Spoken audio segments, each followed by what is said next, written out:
नमस्कार दोस्तों, आज की इस वीडियो में हम जानने वाले हैं कि 3G, 4G और 5G क्या है और कैसे हर एक पीढ़ी के साथ इंटरनेट की स्पीड तेज़ी से बढ़ जाती है। क्या आपको कभी महसूस हुआ कि पहले आपके मोबाइल का इंटरनेट बहुत धीमा था और अब उसी मोबाइल पर सब कुछ बहुत फास्ट हो गया है? ये बदलाव कैसे होता है? क्या ये सिर्फ स्पीड बढ़ाने का खेल है या इसमें कुछ और भी है? तो चलिए बिना बकवास किए आज हम आपको डिटेल में समझाएंगे कि ये 3G, 4G और 5G नेटवर्क कैसे काम करते हैं और ये हमारी इंटरनेट स्पीड को बढ़ाने में क्या भूमिका निभाते हैं।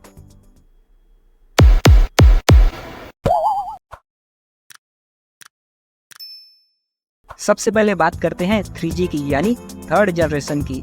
3G नेटवर्क की शुरुआत हुई 2000 के दशक में और ये मोबाइल इंटरनेट के क्षेत्र में पहला बड़ा क्रांतिकारी कदम था।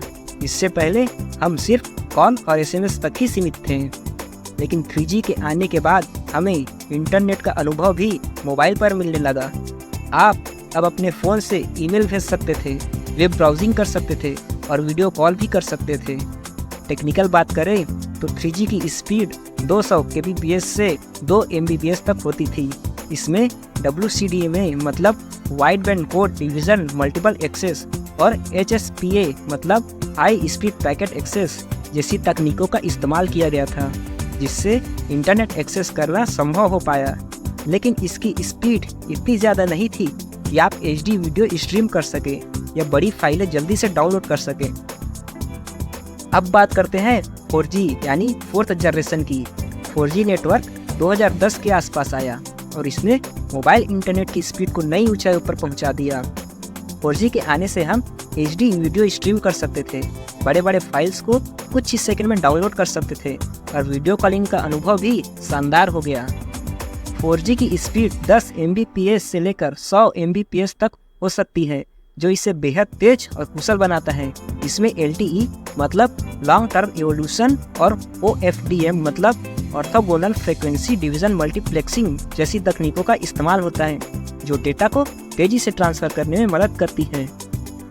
तो अगर 3G में आप कुछ मिनटों में एक वीडियो डाउनलोड कर सकते थे, 4G में वही वीडियो कुछ ही सेकंड में डाउनलोड हो जाता है। लेकिन इंटरनेट की स्पीड सिर्फ इसी वजह से नहीं बढ़ी कि डेटा ट्रांसफ़र तेज हुआ।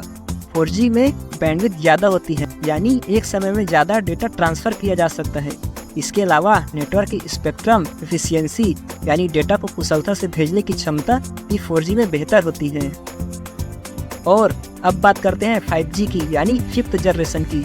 ये सबसे लेटेस्ट और एडवांस मोबाइल नेटवर्क है, जिसे हम भविष्य का नेटवर्क भी कह सकते हैं।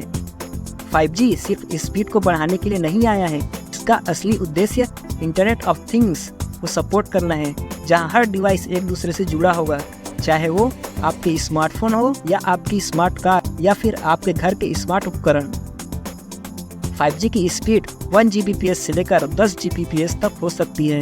इसका मतलब है कि आप 4K या 8K वीडियो स्ट्रीम कर सकते हैं, बड़े बड़े गेम्स को तुरंत डाउनलोड कर सकते हैं और ऑगमेंटेड रियलिटी और वर्चुअल रियलिटी का पूरा आनंद ले सकते हैं।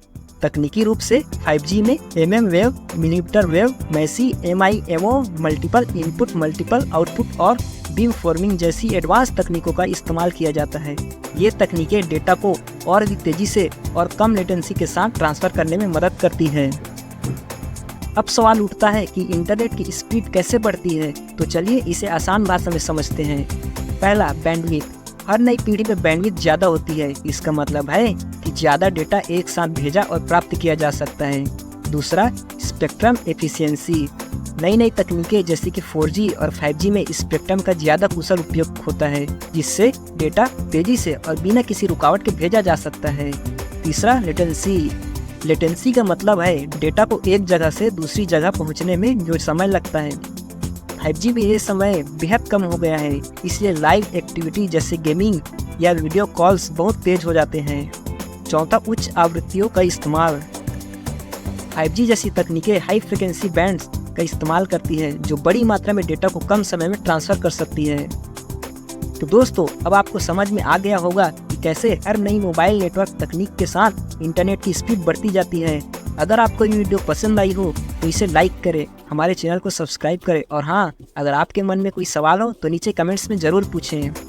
मिलते हैं अगले वीडियो में, तब तक के लिए बाय और अपना ख्याल रखें।